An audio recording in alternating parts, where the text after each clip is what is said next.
मेरे पिता ने अपने वंश को आगे बढ़ाने के लिए एक लोमड़ी को पकड़कर घर ले आए और उसके साथ रात बिताई, लेकिन उन्हें क्या पता था कि एक ही रात में वह लोमड़ी एक बेहद खूबसूरत औरत में बदल जाएगी। मेरे पिता डर के मारे तुरंत जमीन पर घुटनों के बल बैठकर माफी मांगने लगे, लेकिन उस औरत ने न तो गुस्सा किया और न ही जाने की बात की, बल्कि उसने कहा कि यह सब रोज होना चाहिए और कभी रुकना नहीं चाहिए। इसी तरह मेरी लोमड़ी माँ मेरे साथ गर्भवती हो गई। कई साल बाद जब मैं पहाड़ पर लकड़ियां काटने गया तो मैंने देखा कि एक विशाल अजगर एक घायल छोटी लोमड़ी को जकड़े हुए था। मेरे पास सोचने का भी समय नहीं था। मैंने अपनी कुल्हाड़ी पूरी ताकत से उसकी तरफ फेंक दी, जो सीधे अजगर के सिर पर जाकर लगी। अजगर कुछ देर तड़पा और फिर मर गया। छोटी लोमड़ी की जान तो बच गई, लेकिन वह भी लगभग मरने की हालत में थी। मैं उसे तुरंत घर ले आया और शराब से उसके घाव साफ किए। ज्यादा समय नहीं बीता था कि वह फिर से दौड़ने कूदने लगी। उसके बाद वह छोटी लोमड़ी एक पालतू कुत्ते की तरह मेरे घर से जाने का नाम ही नहीं लेती थी। लेकिन मैं तो एक अनाथ था, न माँ थी न बाप। खुद का पेट भरना भी मुश्किल था। मैंने कई बार उसे वापस जंगल में छोड़ने की कोशिश की, लेकिन हर रात वह लड़खड़ाते हुए वापस आ जाती। कभी उसके मुंह में जंगली फल होते, कभी जंगली खरगोश और कभी जंगली मुर्गी। तभी मुझे समझ आया कि वह मुझे बताना चाहती है कि वह अपना खर्च खुद उठा सकती है। तब जाकर मैंने उसे अपने पास रख लिया। उसके बाद वह मेरी छोटी साथी बन गई। मैं लकड़ियां काटने जाता तो वह साथ जाती, मैं भेड़ें चराने जाता तो वह भी साथ होती। यहाँ तक कि जब मैं पढ़ाई करता तब भी वह चुपचाप मेरे पास लेटी रहती। लेकिन ये खुशहाल जिंदगी मेरे 12वीं के साल अचानक खत्म हो गई। एक दिन छोटी लोमड़ी बिना कुछ बताए गायब हो गई। मैं रात होने तक उसका इंतजार करता रहा, लेकिन वह वापस नहीं आई। उसकी जगह एक बूढ़ी औरत मेरे घर आई। वह लाठी के सहारे चल रही थी और उसके चेहरे पर दयालु मुस्कान थी। उसने कहा, बेटा, मैं अपनी पोती को ढूंढ रही हूँ, क्या तुमने उसे देखा है? मैंने पूछा, आपकी पोती कौन है? वह बोली, कुछ साल पहले मैं बाहर गई थी और घर की जिम्मेदारी अपनी पोती को देकर गई थी, लेकिन जब वापस लौटी तो वह गायब थी। लोगों ने कहा कि वह तुम्हारे घर में रहती है। उसकी बात सुनते ही बूढ़ी औरत ने अजीब सी आवाज निकाली, लगातार सिर हिलाती रही और मेरी रसोई की तरफ घूरने लगी। मैंने उसकी नजरों का पीछा किया तो देखा कि छोटी लोमड़ी वहीं बैठी हुई थी। वह बूढ़ी औरत की तरफ पूंछ हिला रही थी और उसके चेहरे पर हल्की मुस्कान भी थी। याद रहे, यह पहली बार था जब उसने किसी दूसरे इंसान के सामने खुद को दिखाया था। बूढ़ी औरत कुछ देर हंसी और फिर बिना कुछ कहे मुड़कर चली गई। उसी रात छोटी लोमड़ी हमेशा की तरह मेरे पेट पर सिर रखकर सोई, लेकिन अगली सुबह जब मेरी आंख खुली तो वह गायब थी। मैं बिस्तर से उठा तो देखा कि मेज पर एक लाल रंग का दुपट्टा जैसा कपड़ा रखा था। उसके अंदर एक औरत के काले बालों का गुच्छा था, जिसे लाल कागज से लपेटा गया था। मुझे बिल्कुल समझ नहीं आया कि यह किस काम की चीज है, इसलिए मैं उसे लेकर गांव के मुखिया के पास गया। मुखिया ने उसे देखते ही मुस्कुराकर कहा, यह तो किसी लड़की का प्रेम संकेत है। इसे लेकर तुम उसके घर शादी का प्रस्ताव भेज सकते हो। जल्दी बताओ, वह लड़की कौन है? मैं वहीं स्तब्ध रह गया। क्या यह छोटी लोमड़ी मेरे लिए छोड़कर गई थी? लेकिन मैंने कभी नहीं सोचा था कि उस दिन के बाद छोटी लोमड़ी फिर कभी वापस नहीं आएगी। उसके जाने के बाद मेरा दिल खाली खाली रहने लगा। हर दिन खाने और सोने के अलावा मैं उसे पूरे जंगल और पहाड़ों में ढूंढता रहता, लेकिन उसका कोई निशान नहीं मिला। मुझे तो यहाँ तक लगने लगा कि शायद किसी शिकारी ने उसे पकड़ लिया है। लगभग 15 दिन तक खोजने के बाद भी मुझे वह नहीं मिली। तब मैं पूरी तरह निराश हो चुका था और सोचने लगा था कि अब उससे कभी मुलाकात नहीं होगी। लेकिन 15 दिन बाद एक रात मैंने देखा कि एक बूढ़ी औरत मेरे घर के बाहर बैठकर रो रही है। मैं भौहें सिकोड़कर उसके पास गया और पूछा कि क्या हुआ है। उसने अचानक सिर उठाया और डरावनी आवाज में बोली, मैं अपने पोते को ढूंढ रही हूँ, मेरा पोता गायब हो गया है। तुमने उसे देखा है ना? मेरी रीढ़ में सिहरन दौड़ गई। पिछली बार पोती को ढूंढ रही थी और इस बार पोते को, और दोनों बार मेरे पास ही क्यों आई? मैंने जल्दी से सिर हिलाकर कहा कि मैंने किसी को नहीं देखा। लेकिन बूढ़ी औरत के चेहरे पर अजीब सी मुस्कान आ गई। वह बोली, तो 6 साल पहले क्या तुमने मेरे पोते को देखा था? उसकी आवाज ऐसे लग रही थी जैसे वह मुझसे जवाब मांग रही हो। मैं काफी देर सोचता रहा और मन ही मन यही समझा कि यह बूढ़ी औरत शायद पागल है। यह सुनकर वह कुछ नहीं बोली, बस मुझे घूरते हुए मुस्कुराती रही। उसकी वह रहस्यमयी मुस्कान देकर मैं डर गया और पीछे हटा हुआ भागकर गांव के मुखिया के घर पहुंच गया। हाँफते हुए मैंने उसे सारी बात बता दी। मुखिया मुंह में बीड़ी दबाए बैठा था। मेरी बात सुनकर वह अचानक ठिठक गया और फिर मेरे पीछे इशारा करते हुए बोला, जिस औरत की बात कर रहे हो क्या वह यही है? मेरी पीठ में ठंडी लहर दौड़ गई। मैं कांपते हुए पीछे मुड़ा और देखा कि वही बूढ़ी औरत बिना कोई आवाज किए मेरे पीछे खड़ी थी। मैं डर कर तुरंत मुखिया के पीछे छिप गया। मुखिया ने उसे ऊपर से नीचे तक देखा और पूछा, तुम किस गांव की हो बुढ़िया? रात को एक छोटे बच्चे को डराना ठीक नहीं है। बूढ़ी औरत ने बस भारी आवाज में कहा, मैं अपने पोते को ढूंढने आई हूँ। उसके बाद गांव का मुखिया उससे चाहे जितना पूछता रहा, वह सिर्फ मुस्कुराती रही। आखिर मुखिया घर के अंदर गया और 2 अंडे लाकर उसके हाथ में थमा दिए। ये लो और यहाँ से निकल जाओ। आगे से मेरे इलाके में आकर लोगों को मत डराना। लेकिन बूढ़ी औरत ने अंडों को देखा और गुस्से में जमीन पर पटक दिया। फिर वह चीखते हुए मेरी तरफ उंगली दिखाकर बोली, इसने मेरे पोते को मार डाला है, मैं जिंदगी भर इसका पीछा करूंगी। यह सुनते ही मुखिया का चेहरा बदल गया। उसने तुरंत मुझे आंगन की बत्ती जलाने को कहा। मैं भागकर गया और रस्सी खींचकर बत्ती जला दी। दरवाजे के सामने रोशनी फैलते ही मैंने साफ देखा कि बूढ़ी औरत के कंधे पर एक लाल रंग का जहरीला सांप लिटा हुआ था। उसकी 2 जहरीली दांत बाहर निकली हुई थी और वह मुझे घूर रहा था। मुखिया भी घबरा गया। उसने धीरे से मुझसे पूछा, मेरी नजर कमजोर है, जरा देख तो उस बूढ़ी औरत की परछाई है या नहीं। यह सुनकर मैंने तुरंत उसकी तरफ देखा। वह बिल्कुल सीधी खड़ी थी, लेकिन उसके पीछे सचमुच कोई परछाई नहीं थी। मेरे पूरे शरीर में ठंडा पसीना छूट गया। मैं डर के मारे कुछ बोल नहीं पाया और बस सिर हिला दिया। तभी मुखिया ने अचानक जोर से कहा, बेटा डर मत, मेरे घर में एक पुश्तैनी तलवार रखी है, जल्दी जाकर ले आ। मैं कांपते हुए घर के अंदर भागा, लेकिन काफी देर ढूंढने के बाद भी मुझे कोई तलवार नहीं मिली। जब मैं बाहर आकर कहने वाला था कि कुछ नहीं मिला, तब तक बूढ़ी औरत दूर जा चुकी थी। मुखिया ने घबराकर मुझे अंदर खींच लिया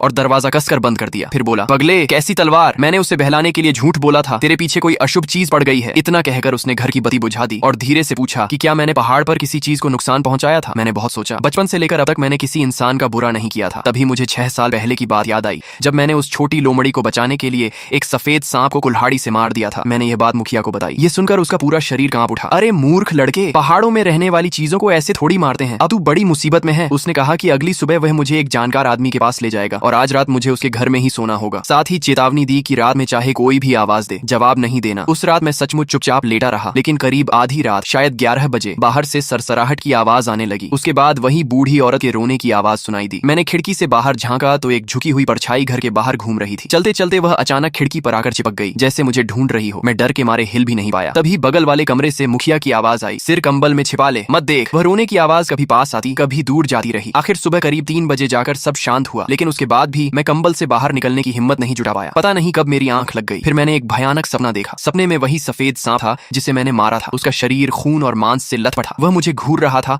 और इंसानों की भाषा में कह रहा था, मुझे मेरी जान वापस दे। मैं चीख मारकर बिस्तर पर बैठ गया। तब तक सुबह हो चुकी थी। मुखिया मेरे सिरहाने खड़ा था और मुझे जल्दी उठने को कह रहा था ताकि वह मुझे दूसरे गांव के एक जानकार आदमी के पास ले जा सके। लेकिन उसी रात वह पागल बूढ़ी औरत फिर आ गई। वह फिर खिड़की पर चिपकी हुई मुझे देखकर मुस्कुरा रही थी। मुखिया हाथ में चाकू लेकर बाहर भागा, लेकिन वहां कोई नहीं मिला। बाद में अगरबत्ती जलाना, कागज जलाकर माफी मांगना, सब बेकार गया। सबसे डरावनी बात तो ये हुई कि अगली सुबह जब मेरी आंख खुली तो मैं पहाड़ पर एक बड़े पेड़ के नीचे पड़ा था और वही जगह थी जहां मैंने सालों पहले उस सफेद सांप को मारा था। इस तरह 3 दिन तक मैं मुखिया के घर में छिपा रहा। हर उपाय आजमाया गया, लेकिन कोई फायदा नहीं हुआ। मुखिया भी इतनी परेशानी से थक चुका था। मैं उसे और मुसीबत में नहीं डालना चाहता था, इसलिए चौथे दिन सुबह उसकी बात न मानते हुए चुपचाप अपने घर लौट आया। लेकिन मुझे हैरानी हुई कि घर पहुंचते ही मुखिया भी हांफता हुआ पीछे पीछे आ गया। उसके हाथ में एक फावड़ा था। वह बोला, पगले, मैं कैसे देख सकता हूँ कि तू अकेला मरने जा रहा है। आज चाहे जो हो जाए, मैं इस मुसीबत को खत्म करके रहूंगा। फिर उसने गंभीर नजरों से मेरी तरफ देखा। बेटा, अब मैं तुझसे सच नहीं छिपाऊंगा। लियू परिवार तुझसे बदला लेने आया है। अगर जिंदा रहना है तो सिर्फ एक ही रास्ता बचा है। मैं घबरा कर बोला, ये लियू परिवार और हु परिवार क्या है? मैंने तो कभी इनके बारे में नहीं सुना। मुखिया बोला, हुआंग, बाई, लियू और हुई, ये सब पुराने आत्मिक परिवार हैं। जिस सांप को तूने मारा था और जो अब तेरा पीछा कर रहे हैं, वे लियू परिवार से हैं। और जिस छोटी लोमड़ी को तूने बचाया था, वह हु परिवार की थी। अब सिर्फ वही लोग तेरी मदद कर सकते हैं। मैं डर के मारे कांपने लगा और पूछा कि क्या कोई दूसरा रास्ता नहीं है? मुखिया ने सिर हिलाया। इंसानों और आत्मिक जीवों की दुनिया अलग होती है। मैं नहीं चाहता था कि तू इस रास्ते पर जाए, लेकिन अब हमारे सारे उपाय खत्म हो चुके हैं। वह लाल कपड़ा अभी भी तेरे पास है? मैंने हाँ में सिर हिलाया। वह बोला, बहुत अच्छा, यह हु परिवार की किसी लड़की की निशानी है। इसे साथ लेकर जाओगे तभी उन्हें ढूंढ पाओगे। उसकी बात खत्म भी नहीं हुई थी कि बाहर आंगन से अचानक अनगिनत सरसराहट की आवाजें आने लगी। मुखिया का चेहरा सफेद पड़ गया। उसने तुरंत पास रखी बड़ी छुरी उठा ली। हम दोनों अभी मुख्य कमरे तक पहुंचे ही थे कि एक डरावना दृश्य सामने आया। वही बूढ़ी औरत रास्ते पर खड़ी थी और उसकी आंखों में खौफनाक चमक थी। मेरा दिमाग सुन्न हो गया और मेरे पैर जवाब देने लगे। मैं कांपते हुए पीछे हटने लगा, आंखों में आंसू भर आए। तभी मुखिया ने मुझे पकड़कर वापस खींच लिया और भारी मेज से दरवाजा अड़ा दिया। फिर चिल्लाकर बोला, बेटा ध्यान से सुन, अगर हु परिवार सामने नहीं आया तो हमारा गांव भी नहीं बचेगा। उसने पिछली खिड़की की तरफ इशारा किया। खिड़की से निकल जाओ, निशानी साथ लो और सीधे दक्षिणी पहाड़ के कब्रिस्तान की तरफ भागो। रास्ते में चाहे कुछ भी सुनो, पीछे मुड़कर मत देखना। इस बीच बाहर सांपों का झुंड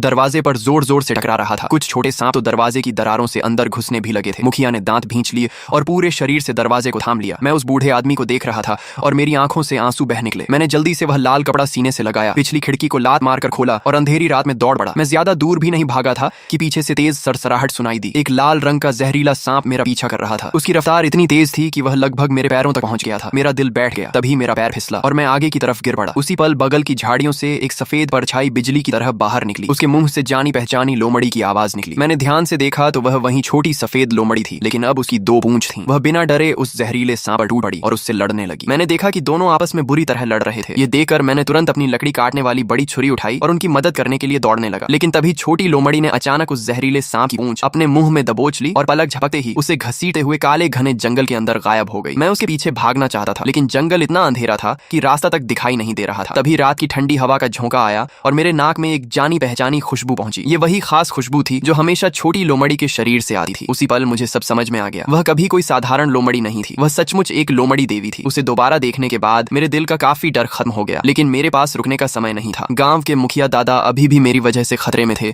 और मुझे उनकी जान बचानी थी। मैंने गहरी सांस ली और हिम्मत जुटाकर दक्षिणी पहाड़ की तरफ दौड़ना जारी रखा। अपनी जिंदगी में मैं कभी इतना तेज नहीं भागा था। कानों के पास हवा सीटी मार रही थी और मुझे बार बार ऐसा महसूस हो रहा था जैसे कोई बर्फ जैसा ठंडा जीव मेरे पैरों के पीछे पीछे रेंग रहा हो। मैं पीछे मुड़कर देखने की हिम्मत नहीं कर सका और बस चांदनी की हल्की रोशनी के सहारे भागा रहा। ये गांव की निषिद्ध जगह थी जहां आमतौर पर कोई आने की हिम्मत नहीं करता था। जितना ऊपर चढ़ता गया रास्ता उतना ही सुनसान और डरावना होता गया। चारों तरफ टूटे पत्थर और बिना नाम वाली पुरानी कब्रें दिखाई दे रही थीं। तभी अचानक मेरे पीछे से गांव के मुखिया दादा की आवाज आई, बेटा एक बार पीछे मुड़कर अपने दादा को तो देख। देख मेरे कदम अचानक धीमे पड़ गए और दिल जोर से धड़कने लगा। एक पल के लिए मुझे लगा कि शायद दादा सचमुच वहां से बचकर निकल आए हैं। मैं लगभग पीछे मुड़ने ही वाला था कि अचानक मुझे उनकी चेतावनी याद आ गई, रास्ते में चाहे कुछ भी सुनो, पीछे मत देखना। वह आवाज लगातार मेरे करीब आती जा रही थी। मुझे तो ऐसा भी महसूस होने लगा कि कोई मेरे गर्दन के पास ठंडी सांसें छोड़ रहा है। मैं डर के मारे पागलों की तरह और तेज भागने लगा। आखिरकार मैं एक भयानक और सुनसान कब्रिस्तान में पहुंच गया। तभी सामने से एक अजीब सी आवाज सुनाई दी, जैसे कोई धीरे धीरे बाल संवार रहा हो। चांदनी की हल्की रोशनी में मैंने देखा कि सामने एक कब्र के ऊपर सफेद कपड़े पहने एक आकृति बैठी हुई थी। उसके हाथ में एक पुरानी लकड़ी की कंघी थी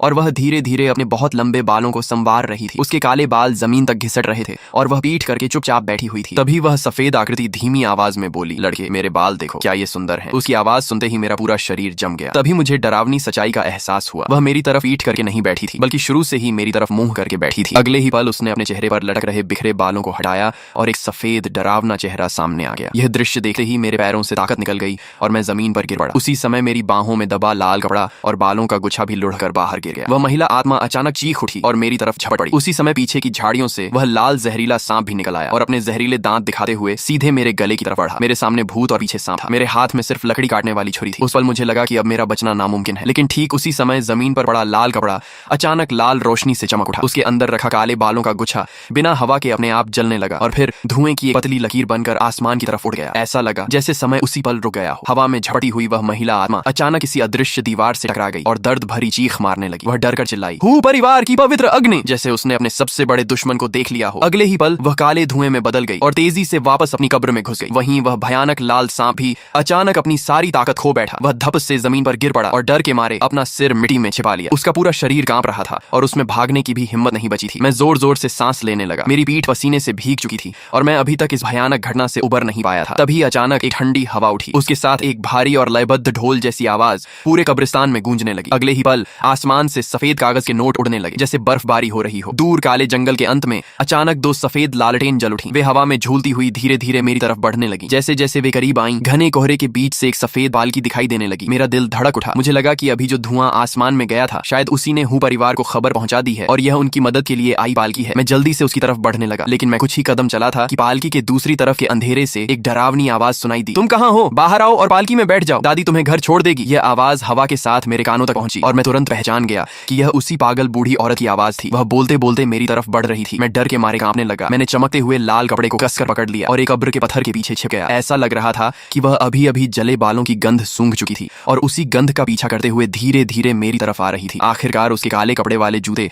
मेरे छिपने की जगह के ठीक सामने आकर रुक गए। वह डरावनी आवाज में बोली, छिप जा, देखती हूँ कब तक छिपेगा। फिर वह धीरे धीरे मेरी तरफ बढ़ी और हवा सूंघती हुई मेरे बेहद करीब आ गई। कुछ पल ऐसे ही बीते। फिर उसने ठंडी आवाज में नाक से फुंकार भरी, मुड़ी और वहां से चली गई। जब उसकी परछाई पूरी तरह गायब हो गई, तब जाकर मैंने राहत की सांस ली। मुझे गांव के मुखिया दादा की बात याद आई। मैं उस धुंधली पहाड़ी पगडंडी पर आगे बढ़ता गया। आखिरकार पहाड़ की चोटी पर पहुंचकर मुझे वह विशाल पेड़ मिल गया जिसके बारे में दादा ने बताया था। पेड़ के पीछे खोजने पर मुझे एक पत्थर की शिला दिखाई दी जिस पर हूँ परिवार के पूर्वजों का नाम खुदा हुआ था। मैं उसके सामने घुटनों के बल बैठ गया। पत्थर की उस शिला के सामने मैं घुटनों के बल बैठ गया और दोनों हाथों से लाल कपड़ा उठाकर 3 बार सिर झुकाकर प्रणाम किया। अगले ही पल अचानक चारों तरफ तेज हवा चलने लगी। सूखे पत्ते हवा में उड़कर मेरे चारों ओर घूमने लगे। तभी मेरे पीछे एक महिला की आवाज सुनाई दी, हम तुम्हारा काफी समय से इंतजार कर रहे थे, तुम आ गए हो, मेरे साथ चलो। मैं तुरंत खड़ा हुआ और सम्मान से झुकर उसे प्रणाम किया। वह हल्का सा मुस्कुराई और बोली, मेरा नाम दौर है, मैं हूँ परिवार की सबसे बड़ी बेटी हूँ, मैं खास तुम्हें लेने आई हूँ। आगे चलकर हम एक ही परिवार के सदस्य बन जाएंगे, इसलिए इतना फॉर्मल होने की जरूरत नहीं है। ये सुनकर मैंने राहत की सांस ली और उसका धन्यवाद किया, लेकिन उसने हाथ हिलाकर कहा, धन्यवाद मुझे नहीं, हमारी दूसरी राजकुमारी को देना। उसी ने जिद की थी कि मैं तुम्हें लेने आऊं, नहीं तो मुझे आने में कोई दिलचस्पी नहीं थी। वह मुस्कुराई तो मैं खुद को रोक नहीं पाया और पूछ बैठा, लिंगर कौन है? वह हंसकर बोली, लिंगर वही है जिसे तुम छोटी लोमड़ी कहते हो, हमारे परिवार की सबसे प्यारी बेटी। जब तुम्हारी शादी की रात होगी तब तुम उसे देख लोगे। यह सुनते ही मेरा दिल जोर जोर से धड़कने लगा। सचमुच वह छोटी लोमड़ी ही थी। जैसे ही उसने शादी की बात की, मेरा चेहरा लाल हो गया। यह देखकर वह और ज्यादा खुश हो गई। उसने कहा, हमारे यहाँ नियम है कि शादी से पहले दूल्हा दुल्हन एक दूसरे को नहीं देख सकते। देखो तुम कितने बेचैन हो, चिंता मत करो, 6 साल तक तुम्हारे साथ रहने वाली हमारी राजकुमारी लिंगर ऐसी सुंदर लड़की है जिसे देखकर हजारों लड़के दीवाने हो जाते हैं। ये सुनकर मेरा चेहरा और भी लाल हो गया और मैं चुपचाप उसके पीछे चलने लगा। आगे पूरे रास्ते हम दोनों ज्यादा नहीं बोले। काफी देर चलने के बाद अचानक सामने एक छोटा सा महल जैसा स्थान दिखाई दिया जो रोशनी से जगमगा रहा था। दरवाजे पर नौकर खड़े थे। मैं द्वार के पीछे पीछे अंदर जाने लगा। तभी मेरी नजर सामने वाली इमारत की दूसरी मंजिल पर गई। वहाँ खिड़की के पास कोई मुझे देख रहा था। ध्यान से देखने पर लगा कि वह लाल शादी के कपड़ों में एक लड़की थी जिसके सिर पर सुंदर मुकुट जैसा आभूषण था। वह चुपके से मुझे देख रही थी, लेकिन जैसे ही हमारी नजरें मिली, वह शर्माकर तुरंत अपने चेहरे को आस्तीन से ढककर छिप गई। मैं मन ही मन सोचने लगा, क्या वह सचमुच छोटी लोमड़ी है? लेकिन मैं अपनी उत्सुकता दबाकर दौड़ के साथ अंदर चला गया। जैसे ही कमरे में पहुंचा मैंने देखा कि वहाँ बहुत सारे लोग बैठे हुए थे। तभी मेरी नजर एक बूढ़ी महिला पर पड़ी और मैं चौंक गया। ये वही दादी थी जो कई साल पहले मेरे घर अपनी पोती को ढूंढने आई थी। दौर ने मेरी तरफ देखकर कहा, ये हमारी माता जी हैं। मैंने तुरंत सम्मान से झुककर उन्हें प्रणाम किया। बूढ़ी महिला मुस्कुराई। उसके चेहरे पर दयालुता तो थी, लेकिन उससे भी ज्यादा एक ऐसा रौब था जिससे हर कोई सम्मान करने लगे। इसके बाद दौर ने मुझे वहाँ बैठे बाकी लोगों से भी मिलवाया। जब हम सब बैठ गए तब बूढ़ी महिला बोली, दौर बाहर जाओ और दरवाजे पर नजर रखो। लियू परिवार के लोग आसपास हैं, हम उनका स्वागत नहीं करते, उन्हें अंदर मत आने देना। भोज तैयार है, बाकी सब लोग जाकर बैठ जाएं। थोड़ी ही देर में कमरे में सिर्फ मैं और बूढ़ी महिला रह गए। तभी उनका चेहरा गंभीर हो गया। उन्होंने कहा, बेटा तुम्हारे बारे में मुझे सब पता है। जब तक तुम्हारी शादी पूरी नहीं हो जाती दुश्मन कभी भी बीच में रुकावट डाल सकता है। तुमने हमारी बेटी की जान बचाई थी, इसलिए हम पूरी ताकत से तुम्हारी मदद करेंगे, लेकिन हमारे परिवार के भी कुछ नियम हैं। शादी से पहले आने वाली मुश्किलों का सामना तुम्हें खुद करना होगा। क्या तुम ये समझते हो? मैं डर के मारे कांप रहा था, लेकिन फिर भी सिर हिलाकर बोला, मैं समझता हूँ। अगर इससे मेरे दादा की जान बच सकती है तो मैं हर खतरा उठाने को तैयार हूँ। मेरी बात सुनकर बूढ़ी महिला के शरीर में हल्का सा कंपन हुआ। उन्होंने गहरी सांस ली और कहा, अच्छा सचमुच जो व्यक्ति परिवार का दामाद बनने योग्य हो वह साधारण नहीं हो सकता। मुझे तुम पर भरोसा है। इसके बाद उन्होंने नौकरों को बुलाया। मुझे दूल्हे के कपड़े पहनाए गए, सिर पर शादी की टोपी रखी गई और लाल रंग का शानदार वस्त्र पहनाया गया। फिर मुझे एक लाल पालकी में बैठा दिया गया। पालकी अभी गली में कुछ ही दूर गई थी कि अचानक बाहर से एक अजीब आवाज सुनाई दी। अरे यहाँ शादी हो रही है क्या? जैसे ही ये आवाज आई पालकी तुरंत रुक गई। मेरे शरीर में सिहरन दौड़ गई। मैंने खिड़की का पर्दा हटाकर बाहर देखा। तभी बाहर खड़ी दौर गुस्से से चिल्लाई, बकवास बंद कर। हूँ परिवार की सीमा में आकर बदतमीजी करने की हिम्मत कैसे हुई? तभी पता नहीं कहां से एक लाल सांप बिजली की तरह निकला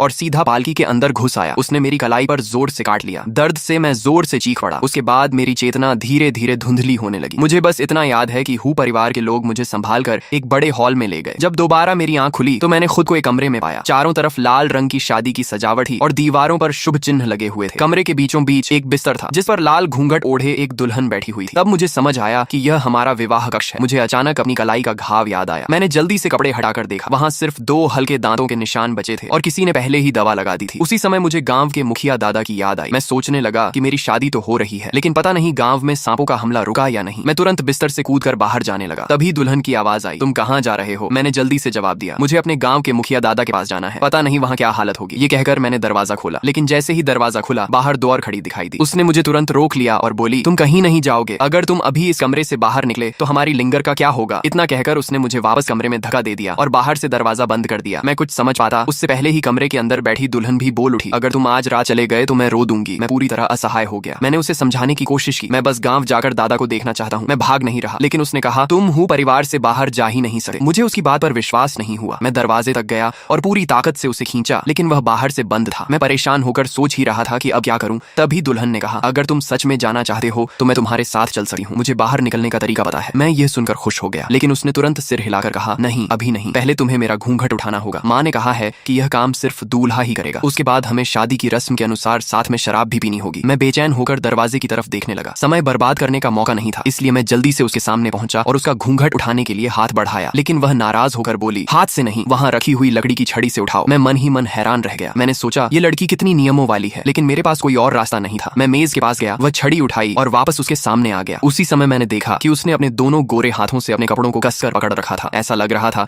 कि वह मुझसे भी ज्यादा घबराई हुई है, लेकिन उस समय मेरे पास उसके बारे में सोचने का समय नहीं था। मैंने बिना देर किए छड़ी उठाई और उसके लाल घूंघट को एक ही झटके में ऊपर उठा दिया। तो दोस्तों फिलहाल इस मैनहवा के सिर्फ इतने ही पार्ट्स रिलीज हुए हैं, इसलिए स्टोरी यहीं तक अवेलेबल है। जैसे ही इस मैनहवा के नए पार्ट्स रिलीज होंगे मैं उन्हें इसी चैनल इट्स युवा पर एक्सप्लेन करूंगा। अगर आप स्टोरी का नेक्स्ट पार्ट मिस नहीं करना चाहते तो चैनल को सब्सक्राइब करके बेल आइकॉन जरूर ऑन कर लेना।